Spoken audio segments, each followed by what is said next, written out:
Bonjour, bonjour à tous, bonjour messieurs et dames, bienvenue à cette présentation. C'est une présentation qui est consacrée au Covid-19, le Covid-19 qui est le nom scientifique que l'on a utilisé pour appeler pour désigner la nouvelle pandémie qui s'appelle le coronavirus. Comme nous en avons connu dans le monde par le passé, nous avons connu la fièvre Ebola. Nous avons connu le VIH-Sida, nous avons connu le choléra, nous avons connu la peste, etc. Aujourd'hui, le monde doit faire face à une nouvelle pandémie. Cette pandémie s'appelle le coronavirus. Bonjour, mon cher frère Eugène Gondi. Voilà, je rappelle que cette présentation est disponible également sur JMTV+, JMTV Plus, sur YouTube, mais également JMTV+, JMTV Plus.com. Voilà, qui sont les sites internet de référence. Vous pouvez consulter cette publication. Voilà. Je vous invite à partager massivement la présentation afin qu'elle puisse être accessible au plus grand nombre. Je vais y aller au pas de charge. Ce sera comme d'habitude un live pas du tout polémique, mais surtout pédagogique, où j'essaierai d'expliquer les concepts, j'essaierai d'expliquer les choses gentiment pour que le maximum de Camerounais puissent comprendre, parce que c'est très important que nous puissions expliquer les concepts et que nous puissions rendre certaines connaissances accessibles. J'expliquerai beaucoup de mécanismes financiers qui échappent aux Camerounais, parce que, bon, il faut être technicien pour les comprendre. J'essaierai de simplifier cela au maximum pour que nous puissions comprendre. Au maximum. J'expliquerai les stratégies des États pour pouvoir faire face au Covid-19. J'expliquerai les stratégies des États pour faire face à ce qu'on appelle le recovery et empêcher la récession. J'expliquerai ce que c'est que la récession. J'expliquerai ce que c'est que le recovery. Ça, c'est quand on est déjà en récession. J'expliquerai ce qu'on appelle le stimulus package. Ça, c'est pour empêcher la récession, ou pour ralentir l'entrée en récession, ou pour ralentir l'impact de la récession.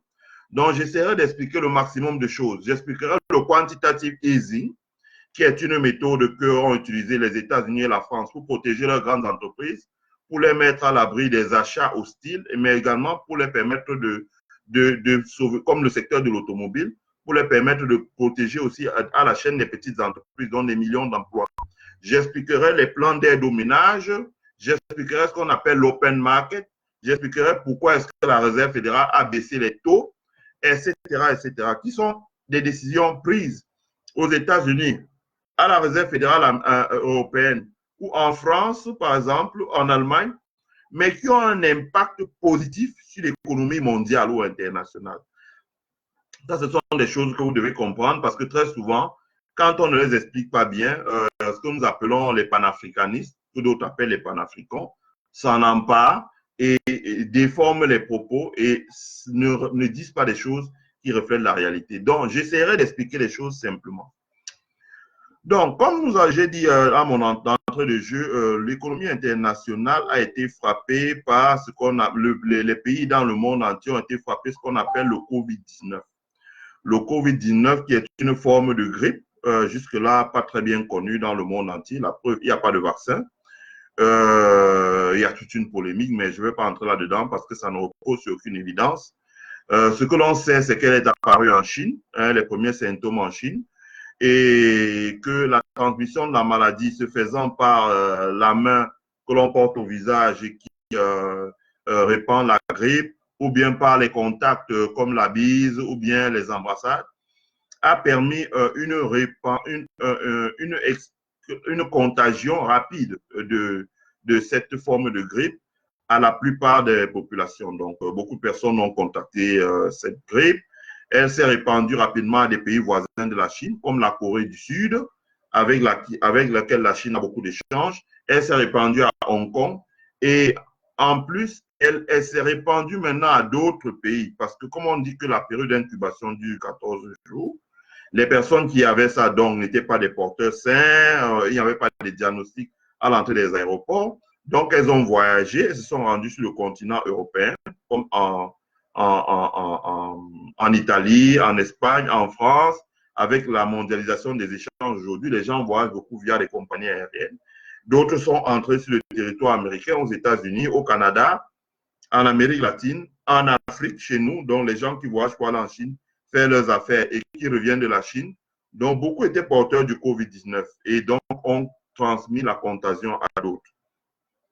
Comme vous avez pu l'apercevoir dans les médias, la Chine a pris des mesures fortes pour pouvoir freiner le Covid-19.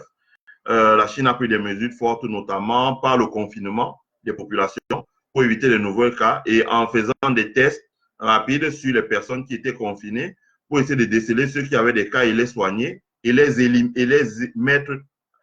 isoler des autres.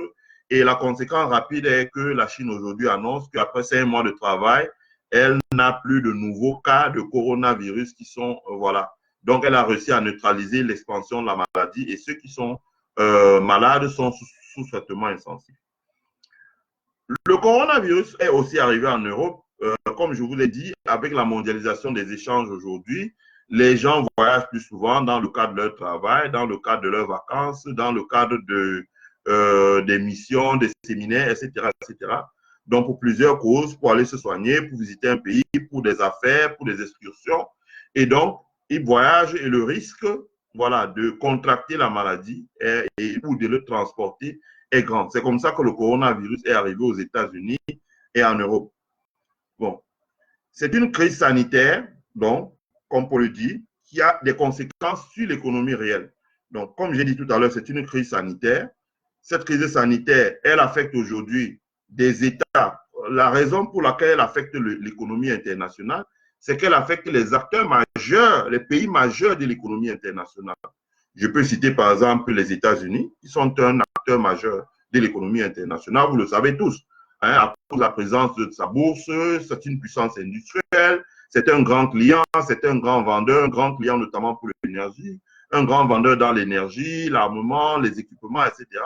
C'est également le pays qui regorge les plus grandes places financières, les plus grandes entreprises de technologie. Donc, à partir du moment où l'économie américaine est affectée, à partir du moment où la deuxième économie du monde, c'est-à-dire l'Union européenne, c'est-à-dire la France, l'Allemagne, l'Italie, l'Espagne, vous-même vous avez suivi les médias, sont affectés, à partir du moment où l'économie de la Chine est affectée, à partir du moment où le Japon est attaqué, vous comprenez donc que cela a une répercussion sur l'économie mondiale et internationale. Voilà. Et des pays émergents comme la Corée du Sud.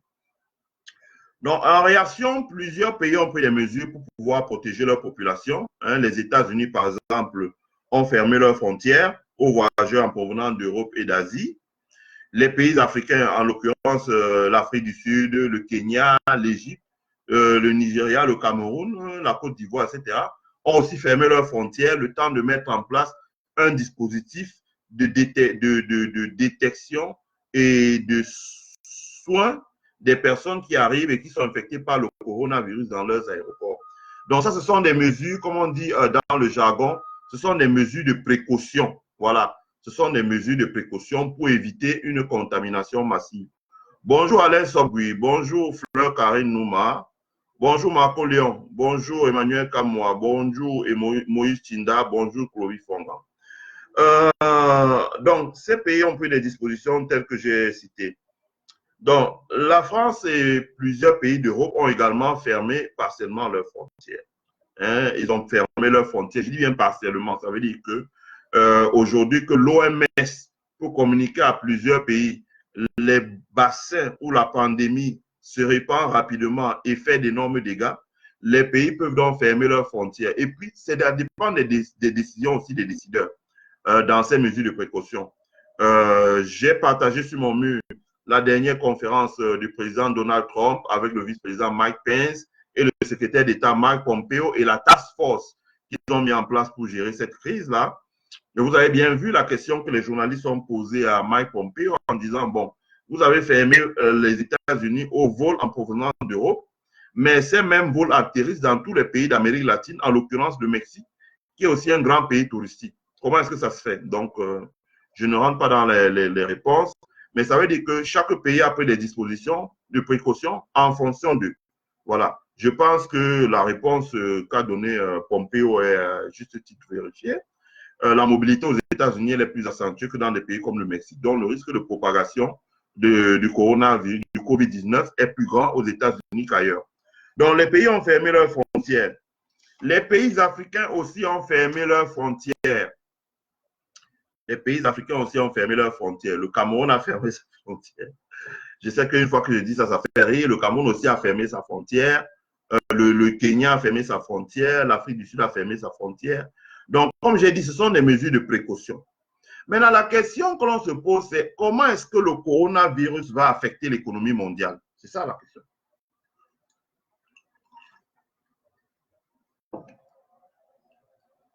Comment est-ce que le coronavirus ou le COVID-19 va affecter l'économie mondiale? Parce que ce qui est en jeu, c'est la chose suivante. Ce n'est pas la seule pandémie qui existe. Il existe plusieurs pandémies, ou il a existé plusieurs pandémies. Il y a eu celle du VIH, mais on n'avait pas fermé les frontières. Il y a eu celle de l'Ebola, mais on n'avait pas fermé les frontières.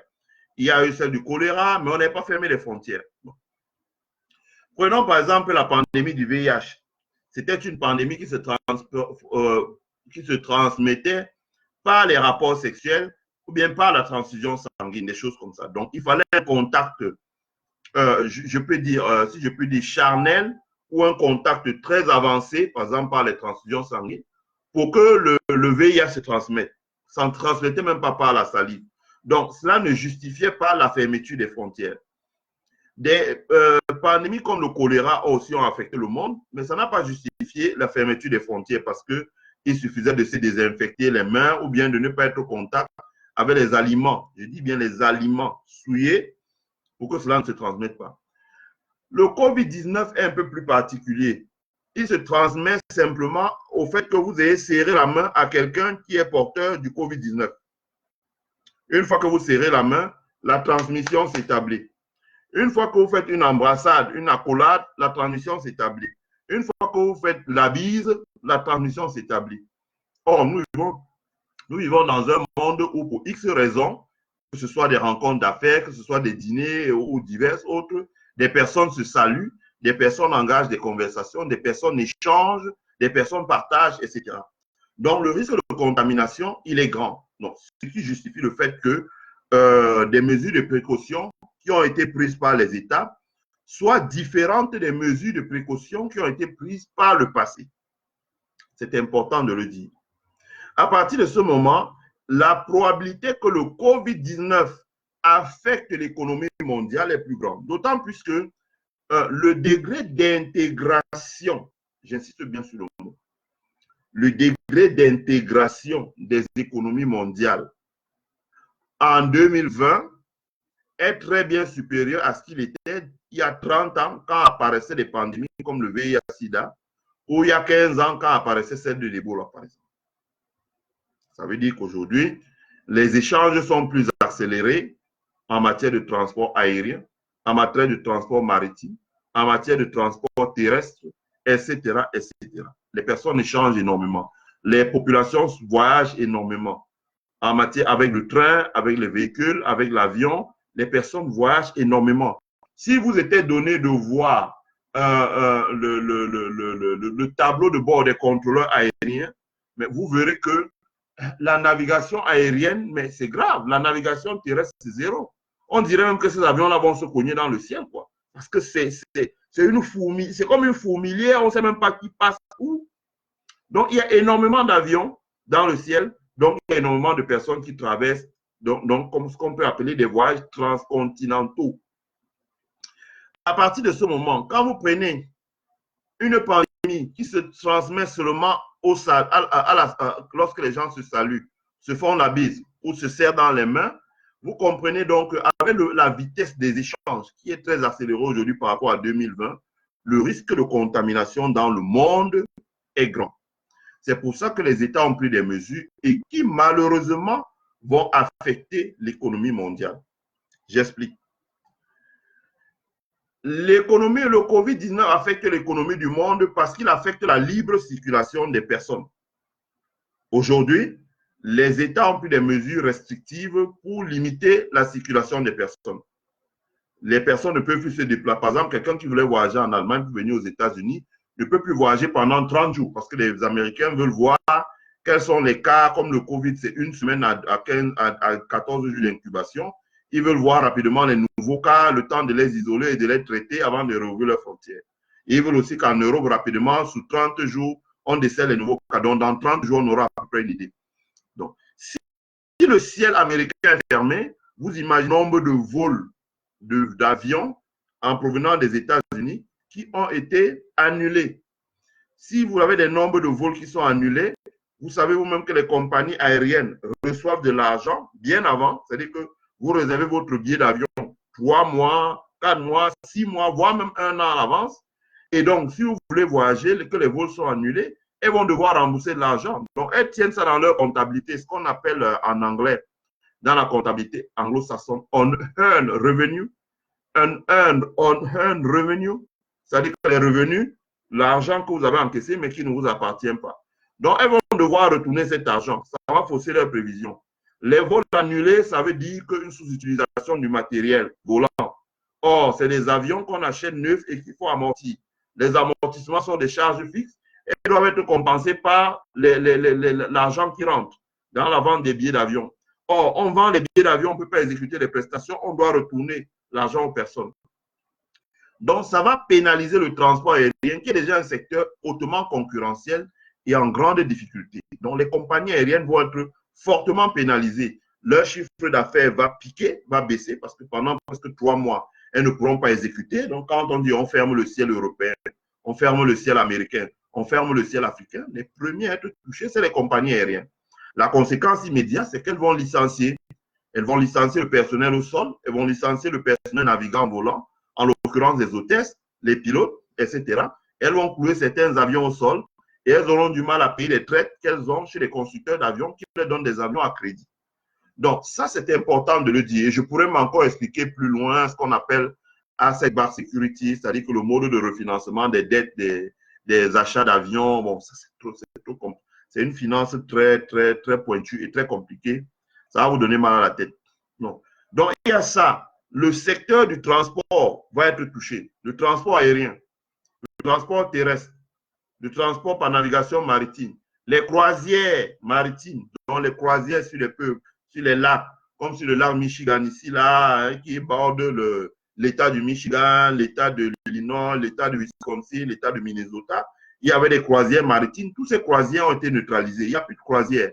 Donc, c'est important. C'est les chiffres d'affaires qui sont perdus. Ces entreprises vont être en difficulté. Le transport international va être pénalisé. Au sein de l'Europe, les transports par TGV inter-européens, par train inter-européen, par transport terrestre inter-européen, transport aérien inter-européen, toutes ces grandes compagnies, EasyJet, Ryanair, Air France, KLM, etc., vont être pénalisées. Elles vont perdre énormément de chiffre d'affaires. Donc, elles vont être pénalisées. Les compagnies africaines, Ethiopian Airlines, Kenya Airways, Air Ivoire, Air Sénégal, etc., South Africa Airways, vont être énormément touchés par le Covid-19. Parce que le travel ban, ça veut dire que les fermetures des frontières vont pas les empêcher d'exécuter les prestations et elles vont devoir retourner l'argent, donc elles n'auront pas assez de recettes pour couvrir leurs charges. Ça, c'est important. Le Covid-19 affecte la circulation des marchandises. La circulation des marchandises. Dans le cas du Cameroun, par exemple, allons-y pendant que nous y sommes. Vous avez suivi le Premier ministre dit, voilà, nous allons limiter les bateaux, même les bateaux à quai, nous allons limiter l'entrée des bateaux dans le port camerounais. Et pareil aux États-Unis aussi, c'est pareil. Ils vont limiter l'entrée des bateaux. Donc, ça veut dire qu'il y aura moins de transport de marchandises. Ça va donc affecter la chaîne d'approvisionnement, ce qu'on appelle le supply chain, le transport des marchandises. Ça va affecter l'approvisionnement des grands magasins. Aujourd'hui, en France, vous avez suivi Michel-Édouard Leclerc, qui est le patron de la grande, du syndicat des grands distributeurs de la grande distribution en France. Vous avez suivi les patrons des syndicats de la grande distribution aux États-Unis, Amazon, Walmart, Pick n Save, etc., Costco, etc. Prendre la parole en disant, voilà, nous avons un risque d'approvisionnement sur des produits de première nécessité. Donc, ça va pénaliser parce qu'une bonne partie de ces produits de première nécessité sont en provenance d'Asie. Voilà. Donc, il n'y a pas de transport. Les États-Unis aussi font face à des pénuries de masques pour pouvoir protéger les gens qui travaillent dans le domaine médical. Et cette pénurie de masques, c'est vraiment parce que c'est des produits dont on a délocalisé la fabrication en Asie et qui pénalise énormément les Noirs. Ça, c'est important. Ça va affecter le mouvement des capitaux. Le mouvement des capitaux parce que vous savez vous-même que les entreprises se financent. Bon, il y a plusieurs manières de se financer. Hein. Je vous explique simplement pour que chacun puisse comprendre. On peut se financer en empruntant à la banque. Ça, c'est le financement.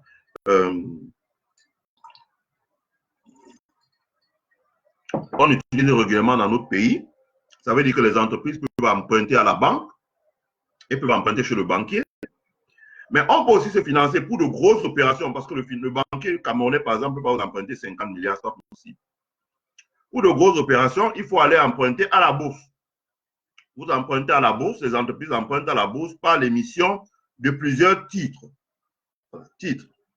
Soit elles émettent des actions, ça veut dire qu'elles créent de nouvelles actions qu'elles vendent à la bourse et les investisseurs peuvent acheter pour devenir actionnaires, mais ça rentre du cash que l'entreprise peut utiliser pour financer ses investissements. Ça, c'est la première chose. Deuxième chose, soit elles émettent des notes.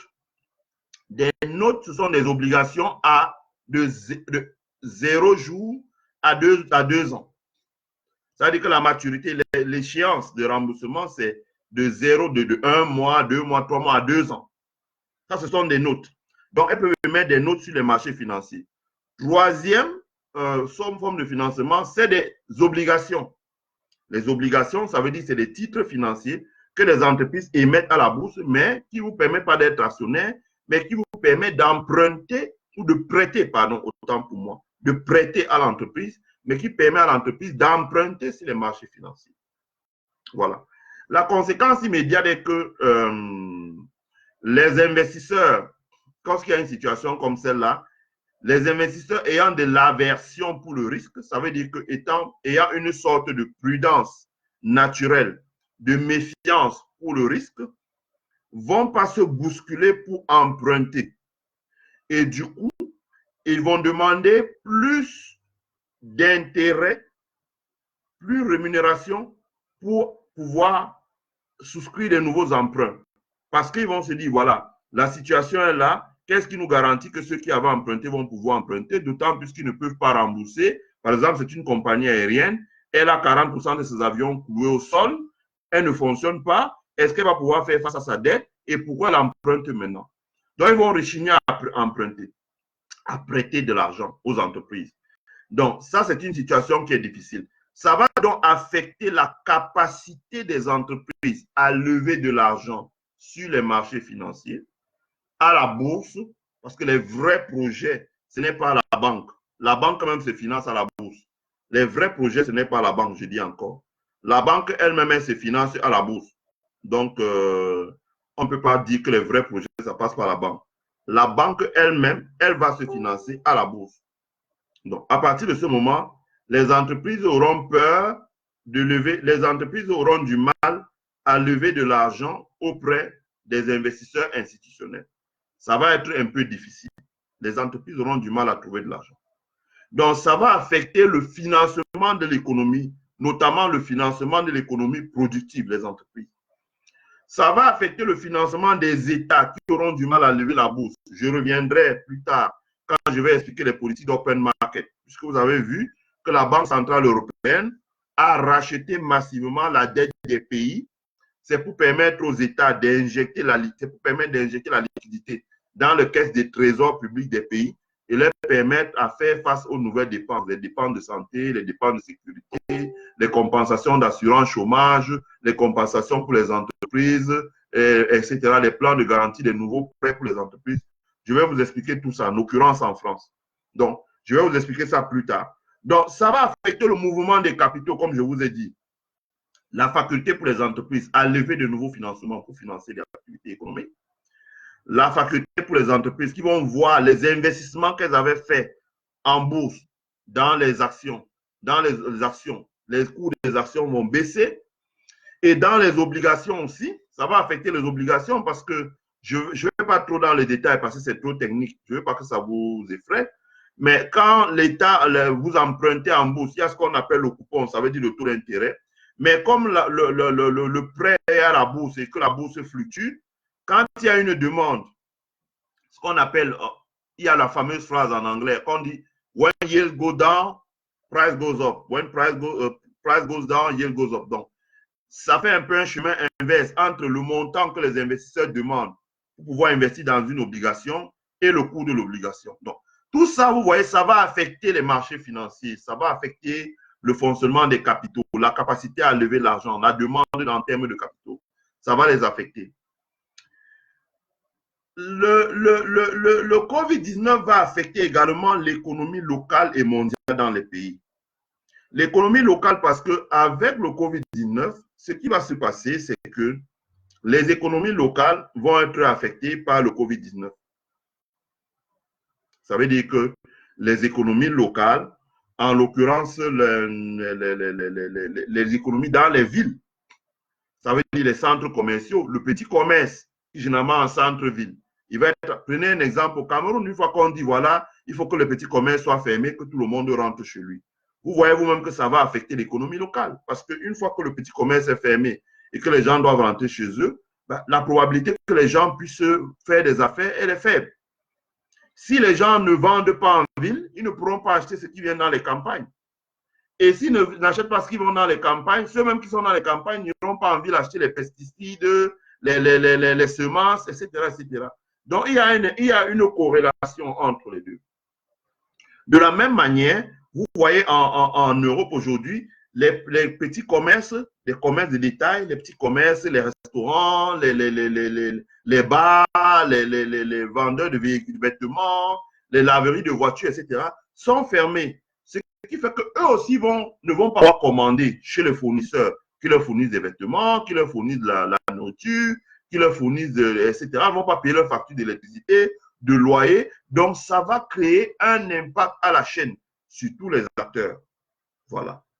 Donc, ça affecte l'économie locale, ça affecte l'économie mondiale, parce que vous pouvez être sûr, vous pouvez compter sur moi que la commande, par exemple, de bois, des matières premières en provenance de nos pays, le bois, le pétrole, etc., cette commande-là va chuter parce que le commerce international, lui, il va s'effondrer. Donc, ça, c'est important. Le COVID-19 affecte la chaîne d'approvisionnement, comme je vous ai dit, le supply chain. Les grands magasins aujourd'hui en Europe sont affectés. Prenez des gens comme Amazon. Amazon aujourd'hui est incapable de délivrer les commandes que les gens font sur Amazon. Or, quand vous savez que 80% des personnes qui vendent sur Amazon, ce sont des petits commerces. Ça veut dire que ce sont des petits commerces, des gens qui fabriquent leurs parfums, des gens qui fabriquent leurs produits dans les garages. Ici aux États-Unis, il faut savoir ça, 80% des gens qui vendent sur Amazon, c'est des gens qui ont leur petite unité industrielle dans leur garage. Ou bien qui ont des petites unités industrielles, ils fabriquent la bière à base de miel, etc.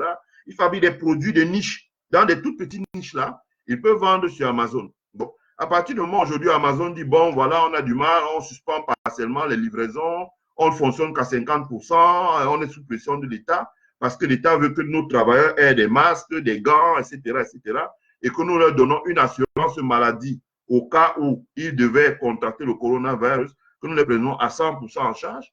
La conséquence, c'est que ça va pénaliser le petit commerce. Ça va pénaliser le petit commerce et ça va mettre à mal le petit commerce. Donc, vous devez comprendre que ça crée des difficultés dans la chaîne d'approvisionnement. Dans la chaîne d'approvisionnement des grandes entreprises. Quand vous prenez une entreprise aux États-Unis comme Dell, Dell, c'est une entreprise aux États-Unis qui vend des ordinateurs. Dell vend des ordinateurs que vous pouvez acheter dans les commerces. Et ça, vous configurez votre ordinateur en ligne et Dell les fabrique. Dell importe les composantes de Chine. Aujourd'hui, la Chine est frappée dans ses bassins de production. Elle a mis les personnels, les ouvriers à la maison, elle les a confinés. Ça veut dire qu'il y a une rupture dans la chaîne d'approvisionnement. Il y a une rupture dans les composantes qui viennent aux États-Unis. Les usines même de Dell sont à l'arrêt.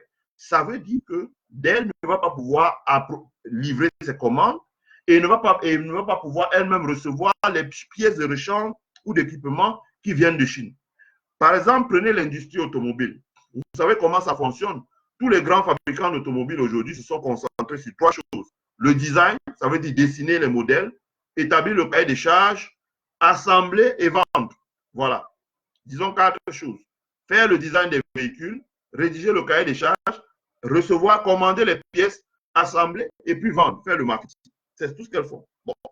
Aujourd'hui, ceux qui font la voiture, ce sont les sous-traitants. Ils fabriquent des pièces de moteur, ils fabriquent des pièces de carrosserie, ils fabriquent des pneus, ils fabriquent des plaquettes de frein, ils fabriquent de l'huile de moteur, etc., etc. Ils livrent chez les constructeurs. Or, si aujourd'hui l'industrie automobile ne continue pas à fabriquer, commence à fermer les chaînes de fabrication parce qu'il faut des mesures de précaution pour protéger les travailleurs du coronavirus, ils ne vont plus commander chez les sous-traitants. Les sous-traitants eux-mêmes ne vont plus commander la matière première en Afrique. La conséquence, c'est qu'en Afrique, il n'y aura pas de commande. Chez les sous-traitants, il y aura les travailleurs au chômage. Et dans l'industrie automobile, et l'industrie automobile même vend ses véhicules à tous ces gens qui travaillent. Donc, ça crée un effet à la chaîne. Vous comprenez donc que le COVID-19, c'est une pandémie qui n'est pas une pandémie comme les autres, qui va, comme on dit en anglais, hit. Ça veut dire que vraiment frapper de plein fouet l'économie internationale et c'est quelque chose à prendre très au sérieux. Bon. J'ai dit que ça va affecter les PME, donc les PME dans le domaine de la distribution, les PME comme les sous-traitants, les PME, les TPME. Quand vous prenez un bar chez nous, c'est une TPME. Quand vous prenez le grossiste qui est au marché Mbopi, c'est une TPME. Quand vous prenez etc., ce sont des TPME. Donc, ils vont être affectés. Ça va affecter l'industrie du tourisme et des loisirs. Ça, c'est important. Vous avez vu vous-même comment est-ce qu'on a annulé l'euro, le championnat d'euro. On a annulé le championnat d'euro 2020. On l'a reporté à 2021. Dites-vous bien qu'il y avait des réservations de billets d'avion, il y avait des réservations dans les chambres d'hôtel, les restaurants dans les pays où devait se jouer, je crois que c'est 12 pays où devait se jouer la compétition européenne. Les restaurants sont en difficulté, etc., etc. Le CHAN qui devait se jouer au Cameroun, les hôteliers ne verront pas arriver la clientèle, les restaurants ne verront pas arriver la clientèle, les transporteurs ne verront pas arriver la clientèle, etc., etc. Donc, les PME dans le domaine du transport, de la restauration, de l'approvisionnement des restaurants, du loisir, etc. Les matchs de basketball aux États-Unis sont annulés. Vous pouvez imaginer, les équipes de basketball, ce sont des entreprises, ce sont des franchises. Elles vendent des billets, elles vendent de l'espace publicitaire, elles vendent des droits de télévision, etc., etc., etc. Tout vendent la NBA. Donc, tout ce business-là à l'arrêt. Et elles ont des charges, les salaires des joueurs, l'entretien des salles de des terrains de basket, etc., les salaires des entraîneurs, les salaires des kinésithérapeutes, le staff médical, les primes d'assurance, elles ont des charges qu'elles doivent couvrir. Donc, tout ce business est à l'arrêt et ne fonctionne pas. Le COVID-19 va freiner l'industrie du tourisme. Quand vous payez des pays qui dépendent énormément du tourisme, comme le Kenya, comme l'Égypte, où les gens viennent visiter les pyramides, comme le Kenya, où les gens viennent visiter les réserves d'animaux, etc., des eaux. Quand vous prenez les États-Unis avec ce qu'on appelle le tourisme d'affaires, c'est-à-dire que les grands salons, les grandes conventions internationales, salon international de la nouvelle technologie, salon international de l'armement, les tournois de tennis, tournois de tennis comme Roland Garros, par exemple, etc. Des gens voient, c'est du tourisme. On ne va pas voir Roland Garros parce qu'il y a, je ne sais pas moi, Rafael Nadal qui joue. On va se donner du bon temps, visiter Paris, faire des courses, faire du shopping sur les Champs-Élysées dans les grands magasins, goûter la cuisine française, voyager en TGV, visiter le château de Versailles, etc. Tout ça est à l'arrêt. Ça ne fonctionne pas. Ça ne fonctionne pas. Ça ne fonctionne pas. Donc, toutes ces chaînes d'approvisionnement à l'arrêt de tourisme de loisirs. Le COVID-19 va freiner la consommation. Parce qu'aujourd'hui, il y a la méfiance. Si le COVID-19 peut se transmettre simplement par la main, le shake hand, voilà. Donc, dites-vous que les gens qui font la cuisine dans les restaurants sont affectés. Les gens n'achètent plus. Il n'y a pas assez d'échanges de ce côté-là. Ça va pénaliser énormément les personnes. Donc, ça fait désordre parce que l'État reçoit dans tous les pays du monde, pratiquement 50% des ressources viennent de la taxation indirecte. Ça veut dire qu'en matière de fiscalité, vous avez l'impôt direct. Ça veut dire que l'État prélève directement. Vous travaillez, l'État vous prélève directement sur votre salaire. Vous êtes une entreprise, quand vous distribuez les dividendes, l'État vous prélève directement. Maintenant, vous avez la taxation indirecte. Ça veut dire que vous avez votre revenu, vous allez consommer dans la rue, vous achetez quelque chose, vous payez la TVA à 20%. Donc, l'État vous prélève indirectement. Vous payez votre facture d'électricité. L'État, dans certains pays, vous prélève indirectement parce qu'elle prélève des taxes dessus. Donc, il y a des taxes qui sont prélevées indirectement, il y a des taxes qui sont prélevées directement. Donc, surtout sur les taxes prélevées indirectement, l'État paie parce que la consommation va chuter, vu que les gens sont à la maison. Les gens ne sortent pas. Ils ne vont pas dans les bars, ils ne vont pas au cinéma, ils ne vont pas regarder les matchs de basket, ils ne vont pas se détendre. On est un vendredi soir, logiquement, ici, le vendredi soir, tout est plein jusqu'au samedi matin, les gens sont dehors. Tout le monde est fermé et en confinement. Donc, les gens ne dépensent pas, les gens ne commandent pas, les entreprises sont à l'arrêt.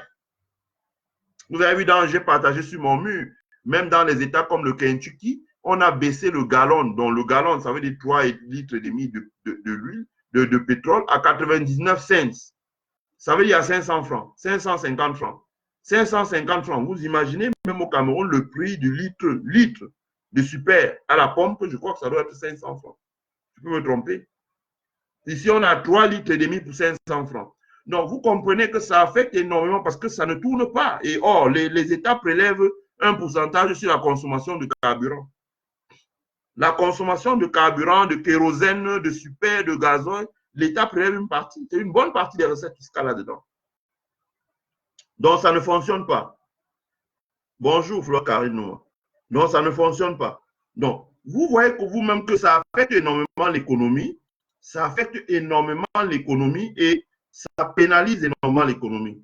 Bonjour Romari Ngessi, bonjour Luc Camto, bonjour Takumben, bonjour Chantal Bouke, bonjour André Koloko, bonjour Magloire. Donc vous comprenez vous-même que l'économie est énorme, est extrêmement affectée. Bon, ça va également diminuer le niveau d'épargne dans les ménages et le niveau de liquidité dans les banques. Ça, c'est important. Le Covid va diminuer le niveau d'épargne dans les ménages. Simplement parce que comme les ménages ne travaillent plus, les gens ne vont pas travailler. Quand on met les gens en confinement, les gens vont devoir utiliser leur épargne, leur revenu de sécurité, ce qu'on appelle leur emergency fund. Emergency fund.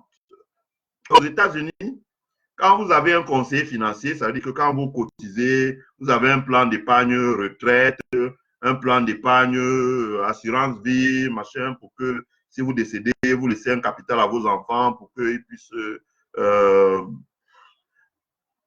faire ce qu'ils entreprendre ou faire autre chose. Votre conseiller financier commence toujours par vous dire we have to build two things. Your emergency fund and your survivor fund. Ça veut dire qu'il vous demande toujours d'avoir un fonds où si jamais il arrive quelque chose, un accident, quelque chose comme ça, c'est ce qu'on appelle emergency fund. On peut aller prendre à l'intérieur. Si vous ayez quelque chose, je ne vais pas donner de montant ici, là, parce que ça peut. Vous devez toujours avoir quelque chose. Et ce qu'on appelle survivor fund.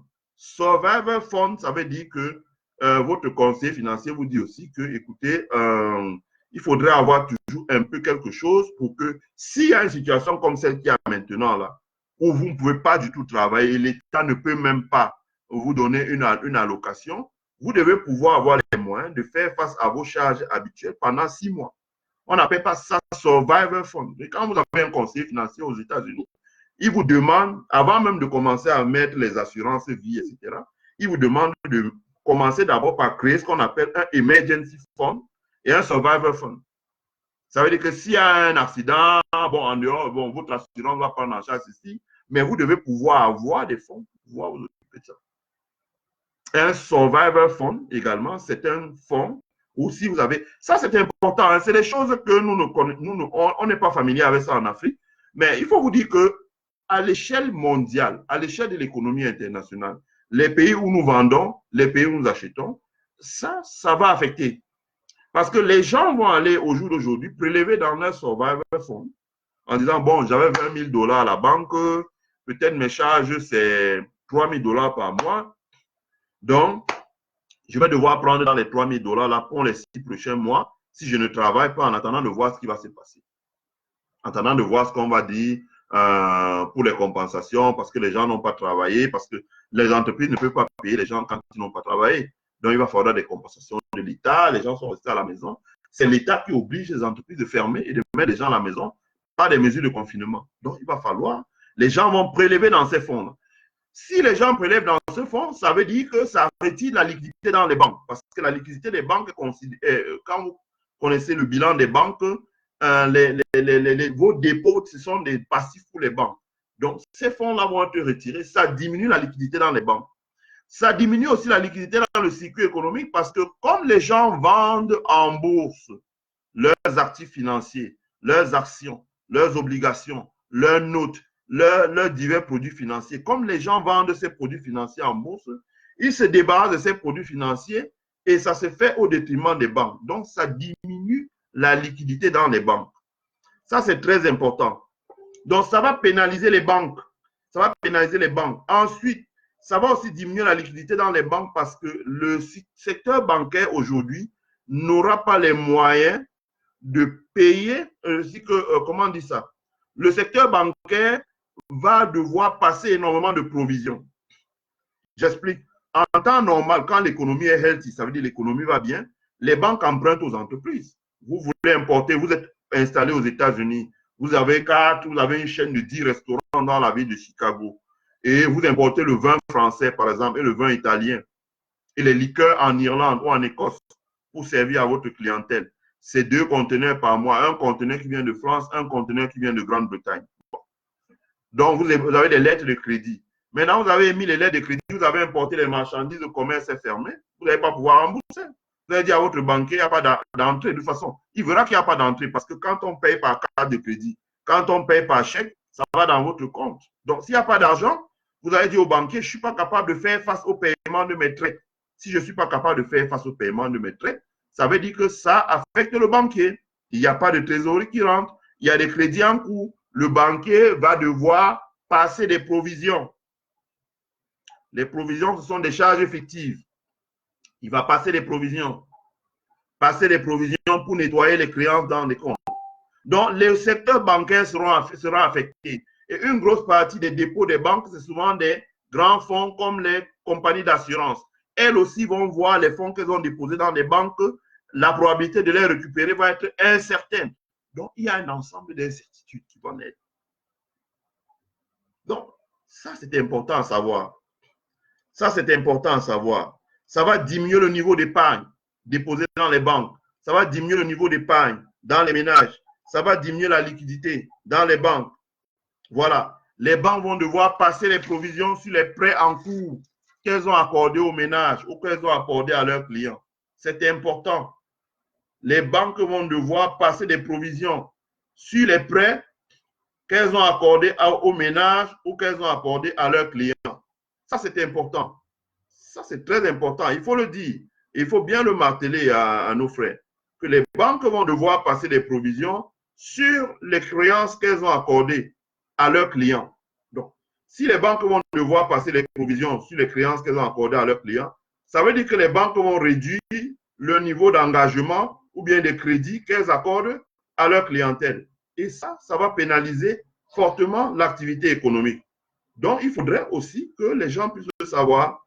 Voilà. C'est-à-dire que dans les jours à venir au Cameroun, vous aurez une raréfaction des crédits au guichet des banques, simplement parce que le banquier va commencer à ce qu'on appelle en anglais uncertainty, c'est-à-dire qu'il va être confronté au fait qu'il va se dire, voilà, je peux emprunter et les gens ne me remboursent pas, je fais comment? We go do how? Donc, il ne va pas beaucoup emprunter. Voilà, je vous ai brossé à peu près comment est-ce que le coronavirus peut affecter l'économie mondiale, internationale, dans le transport, dans le tourisme et loisirs, dans la chaîne d'approvisionnement, le supply chain, dans les PME, les TPME, dans les échanges, dans les secteurs d'activité comme l'automobilisme sectoriel, etc., etc., etc. Maintenant, parlons de comment est-ce que le coronavirus va affecter les finances publiques des États. Ça, c'est important. Les finances publiques. Les finances publiques. C'est important. Les finances publiques.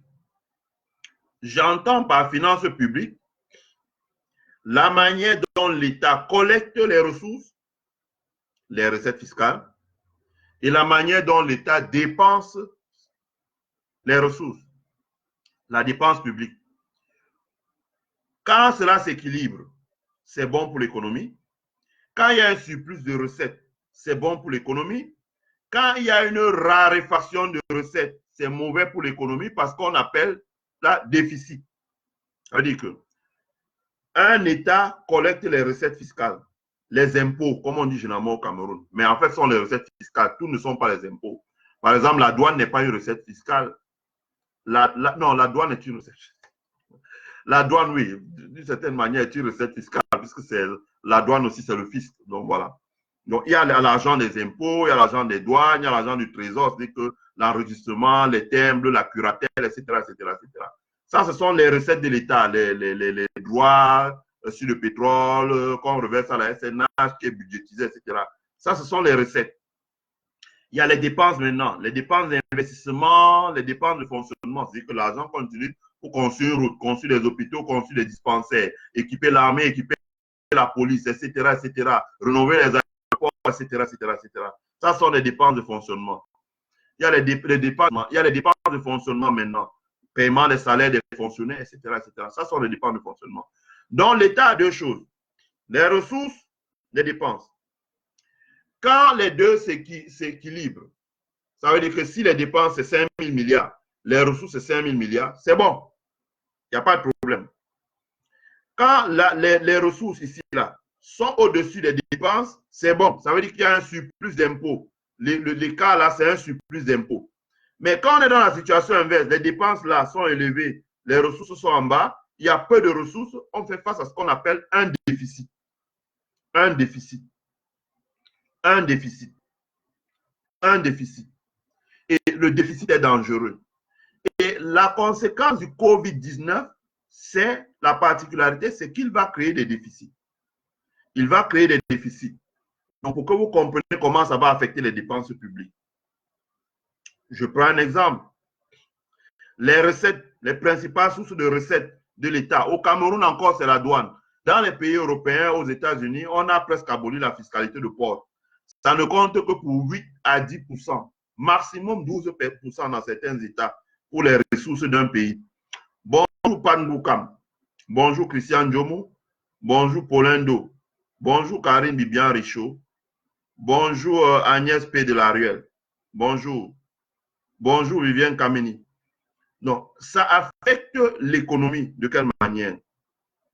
Les recettes fiscales dans les pays, les grands postes de recettes fiscales, vous avez la TVA, la taxe sur la valeur ajoutée.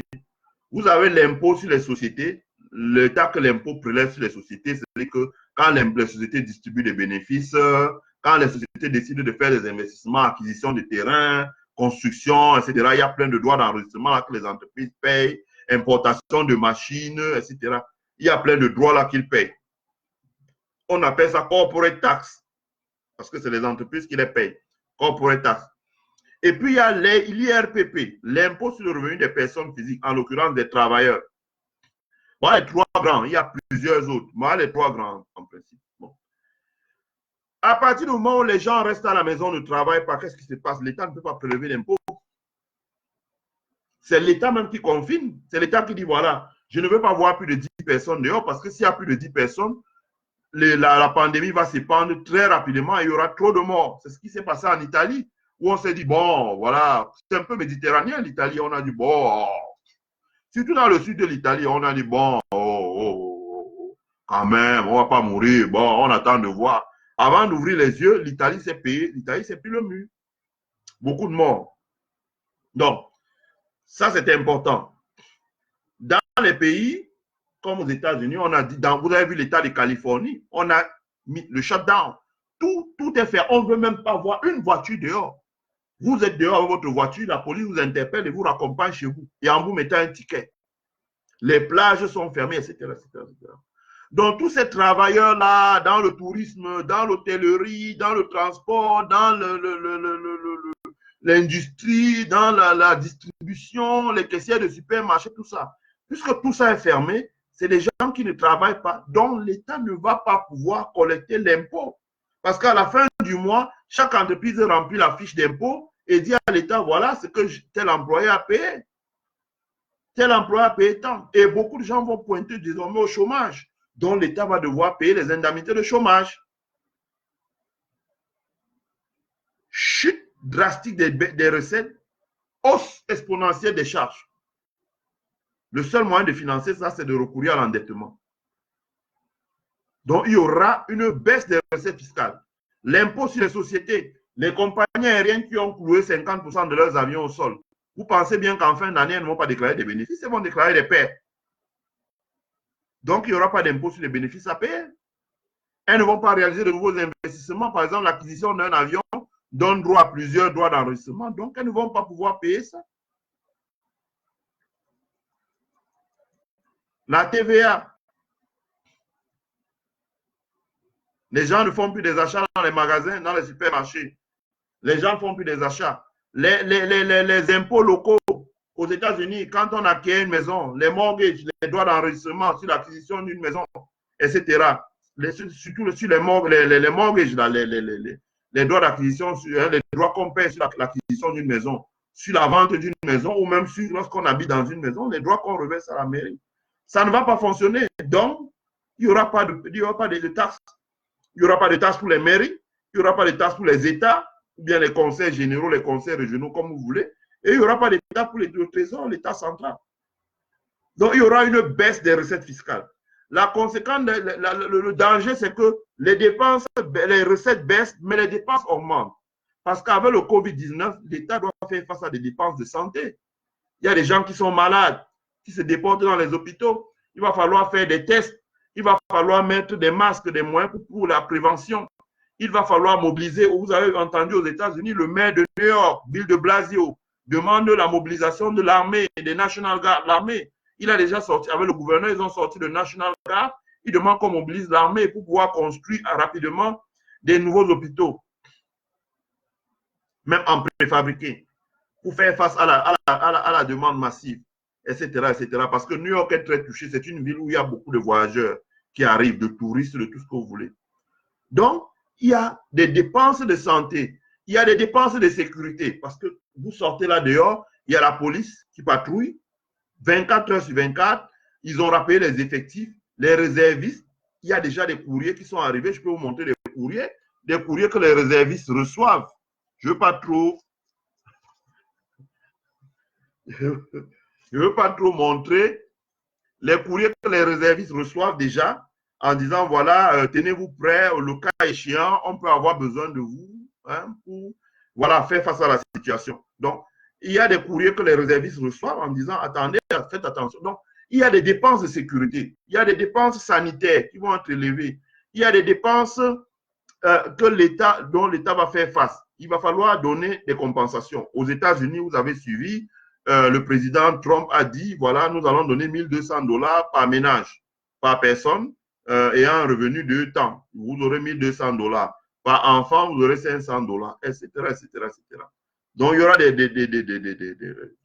il y aura également des compensations, par exemple, en France, où l'État prévoit que les gens n'ont pas travaillé, il va falloir payer le loyer. L'État dit, voilà, nous allons vous donner de l'argent pour pouvoir faire face à vos dépenses de loyer. Par exemple, ceux qui vivent dans les HLM, les offices HLM vont pouvoir waive les frais, ça veut dire qu'ils vont dire, voilà, on ne prend pas le loyer ce mois-ci. Si l'office HLM ne prend pas de loyer, ça veut dire que l'État va lui donner une compensation pour pouvoir fonctionner parce qu'elle a des salaires à payer, etc., etc., etc. Elle a des charges à couvrir, elle a l'énergie à payer pour les gens qui vivent à l'intérieur, qu'elle doit payer à l'électricité de France, à gaz de France. Donc, il y a un ensemble de luttes qui vont faire que les dépenses de l'État vont augmenter. Comme ces dépenses de l'État augmentent et que les recettes ne sont pas là, l'État va devoir faire face à de nouveaux emprunts. L'État va emprunter. C'est pour ça que vous avez vu en Europe, la Banque centrale européenne a réagi et voilà pourquoi j'ai toujours dit que nous n'avions pas une banque centrale. Nous n'avons pas une banque centrale dans notre pays. Il est temps un jour que nous reformions notre banque d'affaires ou notre banque centrale pour nous doter d'une véritable banque centrale. Parce que c'est quand il y a une situation comme celle-là que la banque centrale intervient. La banque centrale intervient. Je vais expliquer ça tout à l'heure, là, tout de suite. C'est dans la deuxième partie, la dernière partie de mon exposé. Je vais expliquer ce qu'on appelle les politiques d'open market et les politiques de quantitative easing, qui sont très importants. La raison pour laquelle on baisse les taux, la Réserve fédérale américaine a actionné 3 leviers. L'open market, le quantitative easing, la baisse des taux. Alors, qu'est-ce que la BEAC a fait, par exemple, au Cameroun? Dites-moi si vous avez une idée de ce que la BEAC a fait. La BEAC n'a fait rien du tout. C'est embêtant. C'est gênant. La BEAC n'a fait rien du tout dans notre pays. Alors que c'était le moment pour la BEAC d'agir au travers des politiques de quantitative easing, d'agir au travers de politiques d'open market, d'agir au travers d'une politique de baisse des taux pour détendre l'activité. C'était aussi le moyen pour l'État de mettre en place un plan de garantie des nouveaux prêts pour les PME, les très petites PME, et permettre le refinancement. Donc, ça, je vais revenir. Déjà, parlons pour les États. Pour les États, je dis bien. Pour les États. Pour les États, en ce moment, vous avez les nouveaux emprunts. Amazon Francine, bonjour ma chérie. Merci d'avoir partagé mon live. Je sais que je t'apprécie beaucoup et j'aime beaucoup ce que tu fais. Merci beaucoup. Voilà, j'aime ce que tu fais. Tu éduques les gens. Donc, la hausse de la dette va faire que l'État va devoir emprunter, va devoir réaliser de nouveaux emprunts. L'État va devoir réaliser de nouveaux emprunts. Voilà. Deuxièmement, les emprunts qui existaient déjà, l'État va devoir les rééchelonner. Rééchelonner en français, je vous explique l'ingénierie financière. Hein.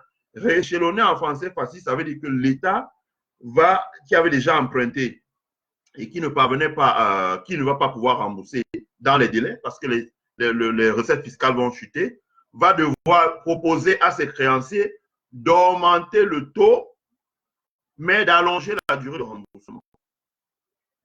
Donc ça, c'est important. Donc ça veut dire que ça va augmenter le coût d'emprunt pour les États. C'est pour éviter cela que vous avez vu en Europe, et là j'en viens, que la Banque centrale européenne a procédé à une augmentation, a procédé à un rachat des dettes des États. Ça veut dire que les États, pour financer, émettent des obligations sur les marchés financiers pour lever de l'argent que leur donnent les grands fonds de pension, AXA, Allianz, AIG, Northwestern Insurance, etc., etc. Ces gens achètent les obligations de l'État pour permettre à l'État de lever de l'argent. Mais quand il y a des situations comme celle-ci, ce qui se passe, c'est que les entreprises ont tendance à vendre les obligations qu'elles ont. Quand elles vendent les obligations qu'elles ont, la valeur faciale de l'obligation baisse, ce qu'on appelle la face value, et le yield, le price, comment vous voulez, et le yield, ça veut dire que le taux, le coupon du marché, lui, il augmente. Ça veut dire que le prix, le coût de l'obligation, il augmente. Les investisseurs augmentent. C'est purement spéculatif. Je ne vais pas trop m'étendre dessus parce que ça va vous fatiguer pour rien. En plus, ce n'est pas très important. Mais pour éviter ce phénomène-là, la Réserve fédérale, pour couper court à la spéculation, éviter la panique, etc., la Réserve fédérale rachète massivement ces emprunts-là. Ça s'appelle des politiques d'open market. C'est ce qu'a fait la Banque centrale européenne. La Banque centrale européenne a racheté massivement la dette des pays européens, la dette de la France, la dette de l'Allemagne, la dette de la Grèce, la dette de l'Italie, la dette de l'Espagne, la dette de la Suisse, la dette de l'Autriche, la dette de la Pologne, etc. La Banque centrale européenne a racheté massivement cette dette-là. La conséquence, c'est que ça permet d'éviter la spéculation parce qu'elle ne va pas spéculer, elle est retirée du marché. Deuxièmement, la conséquence, c'est que ça injecte de la liquidité dans les caisses des États.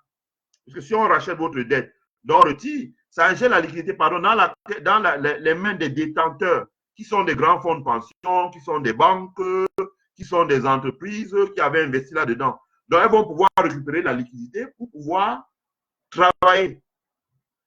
Elles peuvent pouvoir utiliser cet argent pour rembourser leurs prêts bancaires en attendant que l'État intervienne, au lieu de recourir à de nouveaux prêts, etc. Et pour le faire, la Banque centrale européenne imprime de l'argent. Pour le faire, la Réserve fédérale américaine imprime de l'argent. Bon, on voit donc qu'il y a le premier levier qui démarre pour pouvoir enclencher le sauvetage des économies, c'est le levier de la politique monétaire. Et là, on n'a pas senti la BA au Cameroun. Je reviendrai demain parce que demain, je ferai un live sur le Covid-19, mais au Cameroun. Et j'expliquerai pourquoi la BA est défaillante. On n'a pas vu la BA agir en mettant en place un plan de sauvetage, voilà, un plan de relance par la politique monétaire. Voilà. C'est que, et là, il va falloir bien se poser des questions un jour parce que je pourrais, demain, je vous parlerai par exemple des décisions qu'ont pris la Banque centrale du Ghana. Je vous parlerai des décisions qu'ont pris la Banque centrale du Kenya. Je vous parlerai des décisions qu'ont pris la Banque centrale du Nigeria. Je vous parlerai des décisions qu'ont pris la Banque centrale d'Afrique du Sud. À l'heure qu'il est, on n'a pas vu de décision de la Banque centrale d'Afrique centrale, la BA. Pourtant, elle devrait. Et j'expliquerai les décisions qu'aurait dû prendre la BA, par exemple, pour le secteur bancaire, pour le secteur de PME, PMI, etc., pour que le marché du crédit, c'est-à-dire que c'est le moment même de doubler la taille du marché de crédit. Et ça, il n'y a que la Banque centrale qui peut le faire. Ça, c'était important. Donc, comment est-ce que les États ont réagi donc, pour régler la question du Covid-19 comment est-ce que les États ont réagi 2 États, surtout. Hello, Mishkama. Allah, il a fait caca. Il a fait caca.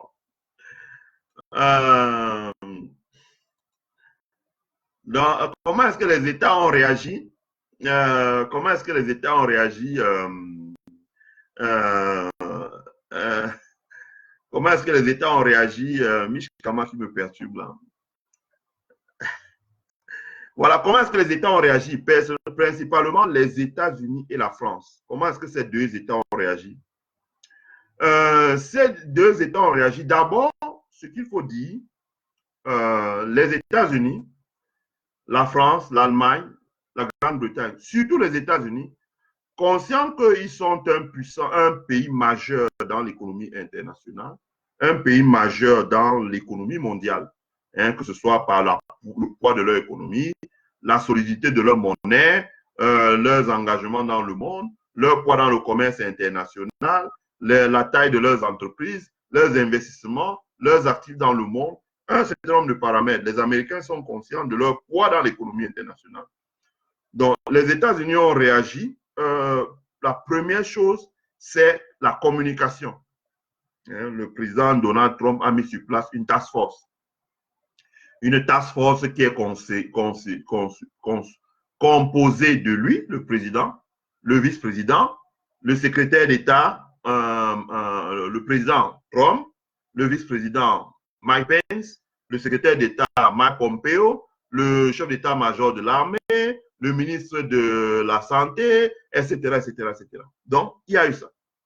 Deuxièmement, au niveau des villes, des collectivités locales, il y a eu, au niveau de chaque État, une task force qui a mis en place des gouverneurs, pareil, avec les gouverneurs, les responsables de la sécurité, de la santé, etc., etc., des transports, pour communiquer régulièrement. Ceux qui regardent mon mur Facebook des infos ont vu que j'ai partagé régulièrement.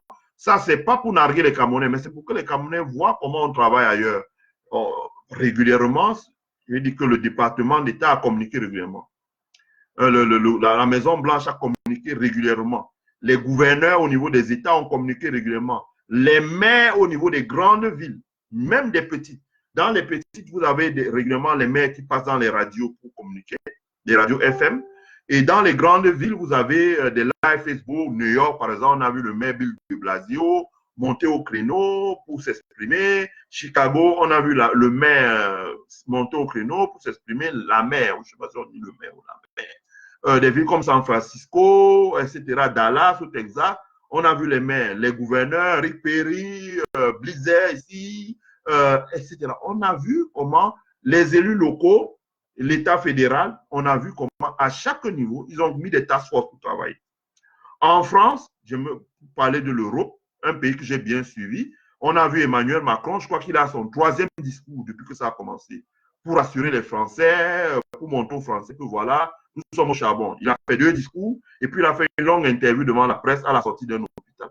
On a vu son ministre de l'Intérieur, Christophe Castaner, on a vu, comment on l'appelle, le ministre de l'économie et des finances, pas Gérard Darmanin, Bruno Le Maire au charbon pour expliquer, voilà. Bon, demain, j'aurai le temps de parler de la communication du gouvernement camerounais. Voilà, j'aurai l'occasion parce que dans une situation comme celle-là, l'un des ministres qui devait être en première ligne, c'était à Tangandji. C'était à Tangandji, parce qu'à Tangandji est le patron des gouverneurs, à Tangandji est le patron des préfets, à Tangandji est le patron des sous-préfets, à Tangandji est la tutelle des maires. Mais là, on n'a pas entendu à Tangandji. Les sorties d'Atangandji, c'est quand il faut attaquer Kanto. Les sorties d'Atangandji, c'est quand il faut intimider Equinox ou bien le REDA. Mais voilà là où on attendait Atangandji. C'est là où on attendait cet homme. On voulait le voir. On voulait voir le management. C'est là. On voulait que son... C'est ici qu'on voulait le voir. On ne l'a pas entendu. Que disent ses gouverneurs? Que disent ses préfets? Que disent ses sous-préfets? Que disent les maires? Est-ce qu'ils font des points de presse? Est-ce qu'ils créent des sites internet? Est-ce qu'ils communiquent? Est-ce qu'ils remontent les informations? Est-ce qu'Atangandji devait faire un point de presse par jour? Un point de presse par jour. Au moins, les gouverneurs devaient faire un point de presse tous les jours. Lui, Atangandji devait faire un point de presse tous les jours. Et ses gouverneurs devaient faire un point de presse tous les 2 jours. Les préfets devaient faire un point de presse au moins par semaine au niveau local avec les sous-préfets pour rassurer la population. Ce n'est même pas au niveau du ministère de la Santé. Ensuite, parce que le ministère de l'administration territoriale est le tutelle de ce qu'on appelle le corps national des sapeurs-pompiers. Dans une situation comme celle-là, renseignez-vous à ceux qui vivent en Occident. Vous voyez que les sapeurs-pompiers sont au four au moulin. Parce que quand on signale un cas, là, c'est eux qui entrent dans le quartier avec les ambulances, etc., pour porter les gens. On n'a pas entendu à Tangandji. Donc, ça, c'est une parenthèse que je referme. J'aurai l'occasion de m'occuper de lui demain. Donc, comme j'ai dit, en France, aux États-Unis, pour ne citer que ces 2 États-là, on a vu à l'œuvre la task force qui a travaillé, qui a réuni les gens, qui a réuni les élus au plus haut niveau, qui a communiqué. Communiquer, c'est important. Répondre aux questions des journalistes, c'est important. Éclaircir la lanterne des journalistes, c'est important. Ça permet de rassurer l'opinion publique. Ça permet de rassurer les ménages. Ça permet de rassurer les familles. Ça permet de rassurer les milieux d'affaires. Ça permet de rassurer les milieux de la finance. Donc, la communication est importante. La communication de crise. La communication de crise. Bonjour Daniel Poigny. La communication de crise est importante. Malheureusement, sur ce plan, et on aura l'occasion d'en reparler, le gouvernement du Cameroun est passé totalement à côté en matière de communication de crise. Là, de travailler avec les télévisions publiques ou privées, là, de travailler avec les radios, là, de travailler avec les journaux, est passé complètement à côté. Demain, on va faire une évaluation de la communication du gouvernement camerounais sans concession, sans les attaquer, mais en leur disant simplement ce qu'ils n'ont pas fait, ce qu'ils auraient dû faire, et en leur montrant comment ça s'est fait ailleurs. Voilà, ce sera un brainstorming. Donc, comme je disais, le gouvernement aux États-Unis a communiqué, en France aussi il a communiqué, ça permet de rassurer les populations, ça permet de rassurer les investisseurs. Ensuite, il y a eu des plans d'aide ou package stimulus. J'explique que les Camerounais comprennent ce qu'on appelle un stimulus package. Comme je vous ai dit tout à l'heure, il y a ce qu'on appelle la politique monétaire. Il y a ce qu'on appelle la politique monétaire.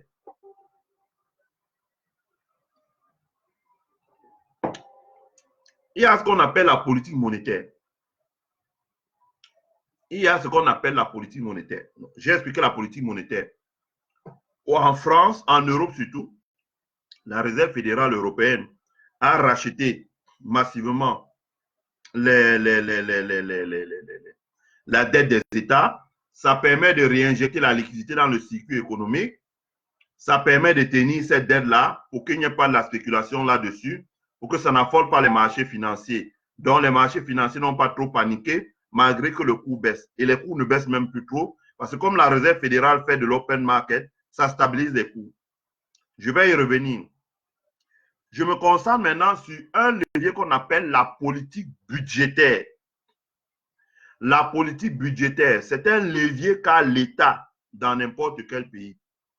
C'est un levier qu'a l'État pour pouvoir mettre en place ou exécuter le budget de l'État quand il y a une situation de crise. La politique budgétaire, bon, déjà en cours d'année, mais il y a un levier qu'on appelle le stimulus que l'État utilise quand on est dans une situation de crise. Je vous explique. L'économie d'un pays, quand l'État produit des biens et services, il y a ce qu'on appelle une croissance. Ça veut dire que la production des biens augmente la production des biens et services. Tout ce qui est biens et services. Vous lavez votre chemise au pressing, c'est un service. Vous achetez la bière, c'est un bien. Vous payez le billet pour partir de Douala à Yaoundé, c'est un service. Pour partir de Douala à Paris, c'est un service. Parce que c'est un service de transport.